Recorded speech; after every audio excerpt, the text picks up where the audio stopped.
los informes de los propios trabajadores, la casa, o sea, el parque histórico, pues como dicen antes, lleve un enfoque más bien de divulgación cultural, de la cultura tradicional, etc. Y la Casa de la Lingua, bueno, pues digamos, una especie de depósito de la lengua, ¿no? Pues, desde el punto de vista filológico y demás. Pero eso no tiene nada que ver con la filosofía que fundamenta los servicios de normalización, que es la normalización de la lengua asturiana en la sociedad, que son terrenos completamente, bueno, completamente no, pero vamos, bastante diferenciados. Por lo tanto,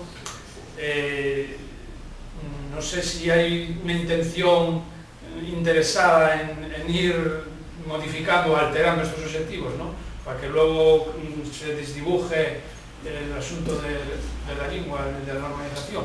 Por lo tanto, queremos que se clarifique muy bien, y además estuvo hasta ahora así clarificado, ¿no? Los objetivos de cada uno. Y también los procesos de selección del personal, porque en San Martín del Aurelio salieron unas bases donde nuestro grupo allí tuvo que denunciar porque no eran unas bases que no tenían un rigor técnico, unas bases muy ambiguas que dejaban la puerta abierta, pues bueno, a cantidad de posibilidades. Las bases para seleccionar trabajadores para estos servicios, pues creo que tienen que estar muy concretas, o sea, tienen que ser concretas y con rigor y desde un punto de vista técnico, ¿no? Para que todo el mundo pueda optar en base a mérito, eficacia, bueno, todo